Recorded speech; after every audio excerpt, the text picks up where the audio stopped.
Welcome to the small dorm room. The new and efficient studio. I've heard that YouTube likes when people make top 10 lists. I had a couple of games in my mind that I wanted to talk about, but they wouldn't make a full video. So I decided to try out this list format to cover all these games. But do keep in mind that this is my top 10 video and doesn't contain any games that I haven't played, so please enjoy the video. Before getting into the list, I wanted to explain just what is a roguelike game. This portion of the video is for people like my mom or dad who have no idea what that means. If you're familiar with the genre or just can't wait to jump into the thrilling countdown portion, please feel free to skip this bit. Roguelike unfortunately has nothing to do with rogues, although some roguelikes may incidentally contain rogue class characters. The term comes from the video game Rogue, which was made by Michael Toy, Len Wichman, Ken Arnold, and John Lane in 1980 as a public domain software for Unix computers. Imagine a world where games were exclusive to Linux and Mac. Rogue was later commercially re-released for non-Unix systems in 1985 by Epyx. Rogue is widely accepted to be the first one in its genre. In the game, you play as an adventurer/treasure hunter in a medieval fantasy setting doing some dungeon crawling. It presents randomly generated dungeons and enemies for you to explore and fight through. The game features permanent death, meaning when your character dies, that's it. You lose all your progress and you have to create a new character and start completely a new game from scratch with an entirely new randomly generated dungeon. The gameplay is turn-based and aims to emulate a tabletop pen and paper setting with its list of commands you can issue to your character. Newer games released after Rogue, which contained some or all the unique features of Rogue, were then subsequently called roguelikes. The three main features that I personally think what makes a roguelike are 1. Randomly or procedurally generated map/play space, 2. Randomly or procedurally generated loot and equipment for the player, and 3. Permanent death. Some people argue that things like turn-based combat, tile-based movements, survival mechanics, and emergent gameplay are also what makes a roguelike. But I believe these are gameplay choices which affect immediate to long-term decision-making and can be used in any game genre. And since this is my personal list, I can put whatever game I wish to. So without further ado, let us start the countdown. Number 10. Eldritch.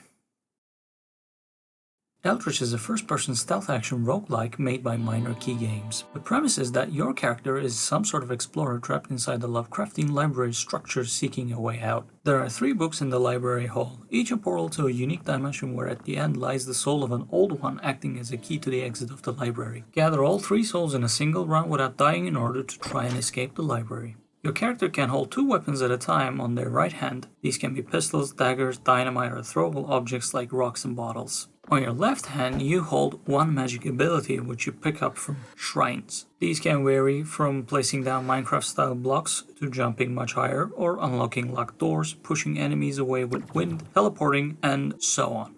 The magic abilities are cast using artifacts you find around the levels, which are incidentally also your currency for purchasing items from friendly shopkeepers in the levels. There are 3 passive item slots on your character, which are boot-shaped, satchel-shaped, and compass-shaped. You yourself have to decide on what to carry best depending on your situation. You start off the game pretty weak at 3 HP, so combat early on can be very risky. Thus, a stealthy, cautious playstyle is much more appropriate. That is, until you get your hands on enough bullets and a comfortable amount of HP upgrades from magic water fountains inside the levels. The simplistic 3D graphics were probably due to money constraints, but I think nailing down this art style was the right choice. The warped textures and slightly bumped uneven surfaces still convey the otherworldly Lovecraftian setting the game is going for. The game has had 2 free new expansion areas added to it after its release, so it's definitely worth the asking price, if what's on offer has intrigued you. Number 9. Distrust. Distrust is a top-down point-and-click survival strategy roguelike from the developer Cheerdealers. The game takes place in a polar research base where some unknown catastrophe has happened and an alien force wiped it out. Our characters come to the rescue via helicopter, but they too are downed and now must survive this freezing hellscape. The game was clearly inspired by the 1982 horror movie classic, The Thing. And that's really a good thing. The game borrows the polar environment, the research base, and extraterrestrial threat from the movie, but that's really about it. There's no blatant copy and pasting going on here. You control your band of survivors much like a strategy game by pointing and clicking around the environment. They can interact with many of the objects in the buildings and the base. You search around for ways to unlock the exit of the current level, meanwhile looking for items to increase your chances of survival. The characters need to be kept warm, occasionally fed, and routinely sleep to keep down their fatigue. If one of these 3 stats empty out, they start losing health and go into a coma and eventually die unless you find a way to medicate them back. Keeping warm and finding food tend to be the easier ones so long as you keep feeding food or coal to the furnace of at least one building in the level and are constantly on the lookout for kitchens to raid. It is sleep that becomes a big problem, like in real life. Whenever one of your characters starts sleeping on a bed or couch, strange alien lights start accumulating in the room and eventually the aliens start appearing. At first, there is no direct way of combating the aliens, but each type of alien is weak to something. One of them is scared by lights, so you keep the generator of the building fed with gas. One of them is weak to heat, so you keep the furnace on. One of them can be captured via a Ghostbuster trap.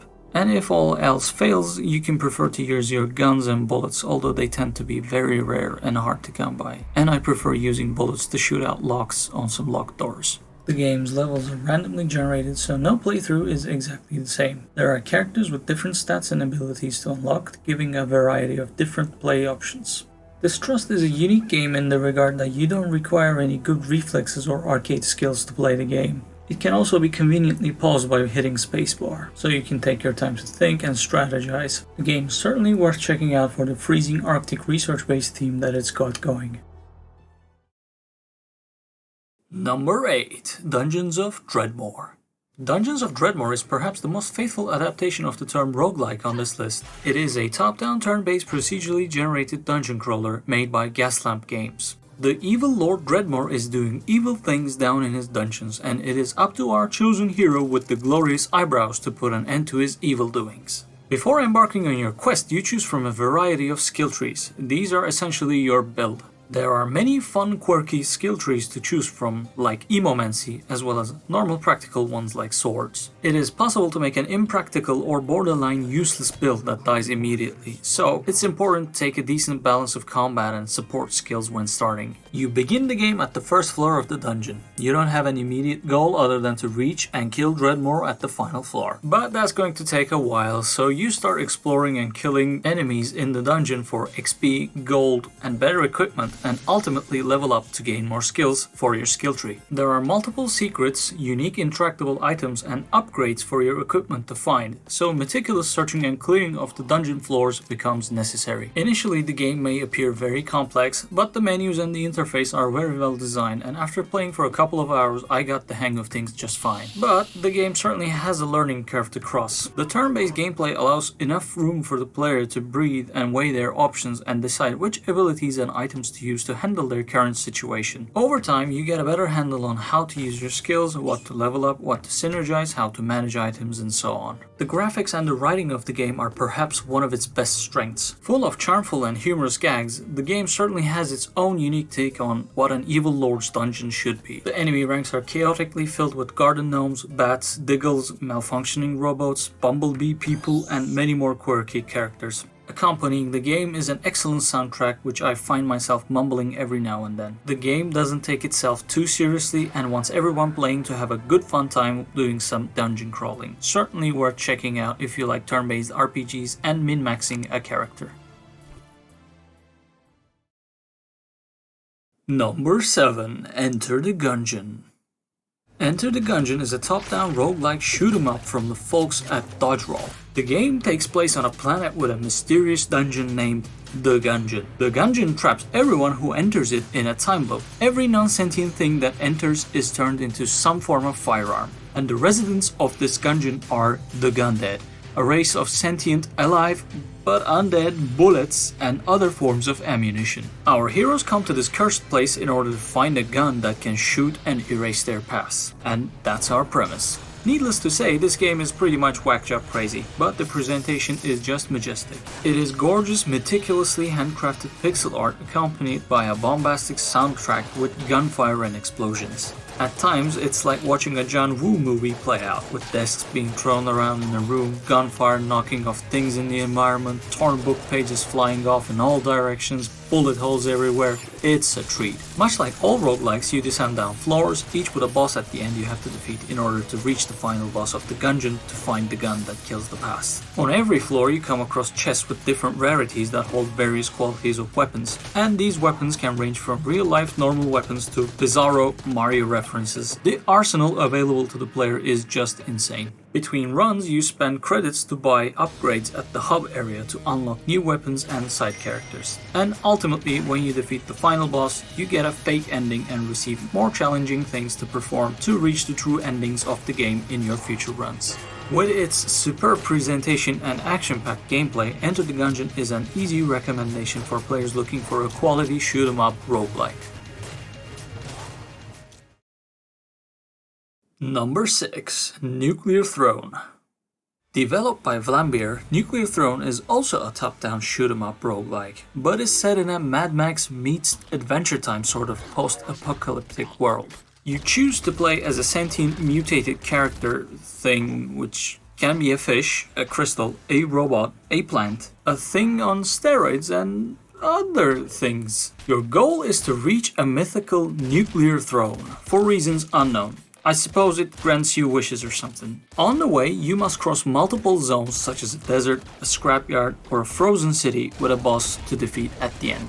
Each character has a unique special ability which can be very useful, like blocking incoming bullets, exploding enemy corpses, dual-wielding guns. Other than that, all characters have access to the same randomly generated weapon pool and can carry 2 at a time. Characters level up by collecting radiation dropped by dead enemies and radiation containers on the level. However, radiation disappears after a short period of time, necessitating a up-close and personal playstyle to maximize your level up potential. Once leveled up, you get to choose from a list of 4 mutations offered to you at random. These mutations combined with your guns, passive and active character skills is what creates the unique runs. The gameplay is extremely hectic and reflex-based, leaving you in tight places to maneuver and make split-second decisions. Combine this with the very high damage enemy weapons, and Nuclear Throne easily becomes the most challenging game on this list as far as arcade skills are concerned. It is one of the older classic roguelikes and is certainly worth checking out due to its fast-paced pick-up and play nature. Number 5. Streets of Rogue. Streets of Rogue is a top-down immersive sim roguelike RPG from Matt Dabrowski. The premise is that the latest elected mayor of the city was such a bad douche nozzle that he woefully mismanaged the city, and the banning of chicken nuggets was the last straw. Thus, people from all over formed an underground resistance network in order to overthrow the mayor. You pick from a myriad of unique characters, all with their own special abilities and quirks, and are thrown into the slums of the city and must complete randomly generated tasks for the resistance in the randomly generated levels, slowly progressing to the snazzier and classier parts of town, reaching ever closer to the mayor. You can certainly play Streets of Rogue like a shoot-'em-up with one of the combat-oriented classes like the Soldier, mowing down everything in your path to reach the mayor. Or you can opt to play a social class, creating a party around you that does the fighting for you. Not every NPC is initially hostile towards you after all. You can bribe, steal, and sneak your way into objectives, avoiding bloodshed altogether. Once the level is generated, it is up to the player on how to tackle its challenges. The hands-off nature of the game's systems ensure that experimentation with the various inventory items with the environment, the factions, and the NPCs result in fun, chaotic, and often catastrophic results. Certainly worth checking out for its unique take on the roguelike genre. Number 4. Risk of Rain. Risk of Rain is a 2D platformer roguelike PvE MOBA mix made by Hoppo Games. Your character of choice, while working on an interstellar cargo ship, crash lands on a planet due to some malicious villain.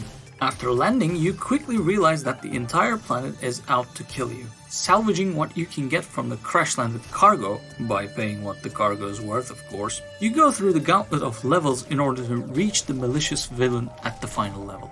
The game is played from a 2D perspective in handcrafted levels. The layout of a level can change a little bit from playthrough to playthrough, but once you have enough playtime clocked in, you will know the lay of the land from memory. The loot and enemy spawns are what's randomly generated and placed into the levels. Killing the enemies drops money and experience, which you desperately need to get stronger. The game has a unique difficulty mechanic where over time the game progressively gets harder, shown with the bar on the top right. So min-maxing the item chests while clearing the level as fast as possible becomes a delicate balance, because if you don't get enough items, you may be too weak for the next level. But if you take too much time collecting all the items, then the difficulty will have increased in the next level, so you may not be powerful enough. The MOBA comparison comes from the characters of the game. Each one has 4 unique abilities, all with cooldown timers. Some characters excel at crowd control, some are tanks, some are agile but fragile. And all of this cohesion comes together beautifully if you manage to get a couple of friends to play this on co-op multiplayer. Suddenly, all aspects of the characters complement or cover each other's weaknesses and turns into a very fun multiplayer session. If you can get it to work, that is. Local network in the same house works fine, but for some reason multiplayer over the internet can be a coin toss to set up. I remember always having to use Hamachi in order to create a fake local network to smoothly set up multiplayer session with friends. If you're living in a dorm or a house with friends and convince them for some co-op action, Risk of Rain is one of the best games you could play together. Plus, the gorgeous Alien soundtrack is worth the full price of the game alone.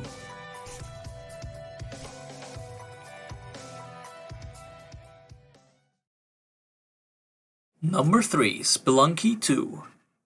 Spelunky 2 is a hardcore tough-as-nails 2D platformer roguelike from Mossmouth and Blitworks. Your entourage of characters build a spaceship to explore a mysterious alien dungeon built into the moon, which traps them in a time loop in an endlessly changing, randomly generated series of dungeons. The goal of Spelunky 2 is quite simple. Make it to the end while scoring as much points as possible by collecting gold and gemstones. The execution, however, is where the difficulty lies. There are no character stat upgrades that make you stronger, or long-term in-game item unlocks that give you better odds at success. Every player from their first game to their last is always given all the tools of the game available to them and must learn how the game operates by experimenting with its systems. You learn the quirks of player movement and whip attacks. You learn the enemy movement patterns. You learn the risks of breaking open pots. You learn how the myriad of traps operate and can be avoided. You learn the different levels and how they flow. And as you play, you as a player grow and overcome the challenges of the game yourself. That is what I love about Spelunky 2. It is old school in its design philosophy and trusts the player that they will learn the systems and functions of the game on their own without any hand-holding. This creates a magical wonder as you progress and get further and further into the game with every new thing you see. I highly suggest playing this game without any outside help, be it wikis, let's plays, or other guides, as they will quickly destroy this beautiful connection you have with the game. I can definitely recommend Spelunky 2 to fans of platformers looking for a roguelike. Number 2. FTL. From Subset Games comes FTL, a roguelike spaceship management survival game. The Rebel space fleet is on the offensive with their secret, unstoppable flagship. Your spaceship and its crew carry the only schematics to defeat this behemoth, and your task is to reach the last remaining Federation battle fleet for a desperate last stand to save what's left of the Federation. You play the game by controlling the placement of your ship's crew to the various systems and subsystems, granting various bonuses or having them perform tasks like repairs, fighting boarding parties, or putting out fires. All the while managing the ship's power routing to the necessary systems to fire weapons, power up engines, supply oxygen to the crew, power up the medmate to heal the crew, and so on.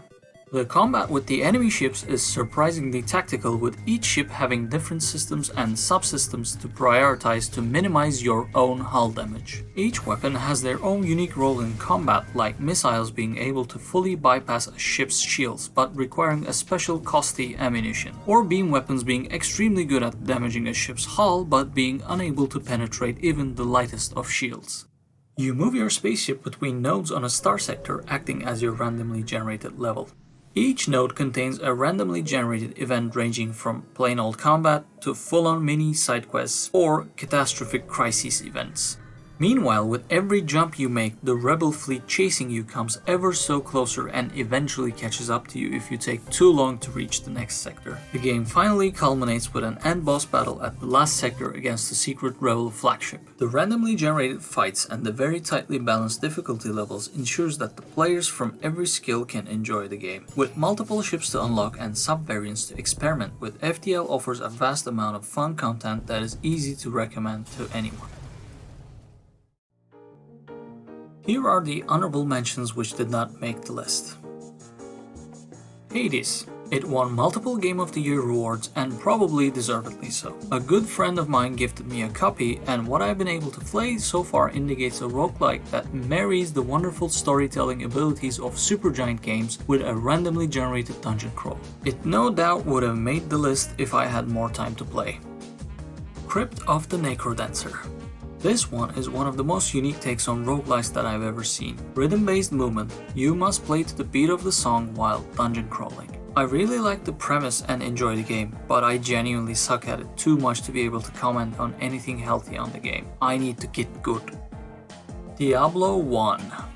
The sequels are not very roguelike, but the original Diablo 1 is honestly the perfect roguelike formula. RPG game with randomly generated dungeon floors where at the bottom lies the evil lord. Explore the dungeons, level up, get randomly generated loot. Pretty much the same premise as Dungeons of Dreadmore really, just real-time combat and more gritty gothic graphics style. But Diablo is more regarded as a hack and slash in the cultural zeitgeist, so I opted to put Dreadmore in the list. Teleglitch.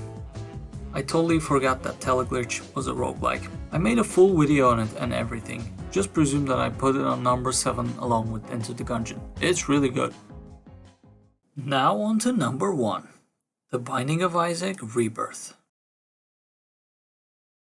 The number 1 spot goes to The Binding of Isaac Rebirth by Edmund Macmillan and Nicholas Studios. Isaac is perhaps the most influential and successful roguelikes of the last decade. The premise is that Isaac is a child living alone with his mother, who is deeply religious, and this allows Isaac from owning any toys or electronics. Isaac then creates this pen and paper style roguelike where he battles increasingly disturbing and weird enemies, his mother, biblical figures, and ultimately his own inner demons, through a series of procedurally created dungeon floors, starting from his basement, progressing deeper and deeper. The game plays from a top-down perspective similar to a shoot-'em-up, with each floor being comprised of handcrafted rooms arranged in a randomized pattern. Every floor has an item room and a shop where you can get a passive or an active item. These items are what creates your build for that given run. They can range from mundane but welcome stat upgrades to more powerful changes to mechanics such as lasers or a bloodstream barrage that replaces your primary attack. The presentation of the game displays a constantly rotting and decaying world with its environments, enemies, bosses, and items found in game, with some of the more common themes being bugs, worms, diseases, fecal matter, and later on divine or satanic depending on the route you take during the late game. I had a friend who told me that looking at the game and the designs of some enemies physically made him ill, so he could not play the game. As you learn the enemy patterns and game mechanics and progress further into the game, you start unlocking newer items for you to find in the game's randomized item pool for better chance at success in the future runs, providing the player with long-term progression system. On top of that, there are a whole load of optional starting characters to unlock, all of them having different stats and items at the beginning of the game favoring certain playstyles. Players of all skill levels can enjoy the game. You can have people who don't have arcade reflexes but enjoy the powerful items randomly dropping that give them the edge. You can have min-maxers who abuse the systems in the game to obtain every slightest edge they can get, or you can have players that are naturally skilled at playing the game and are able to turn the tide from a guaranteed loss to a win by their skill alone. Binding of Isaac Rebirth is one of those games that just clicks with me. It has an easy to pick up and play nature, it has an initial fair short-term goal system that teaches the ropes of the game and slowly takes off the training wheels afterwards, and presents you with the absolutely monstrous long-term goals and content it has to offer.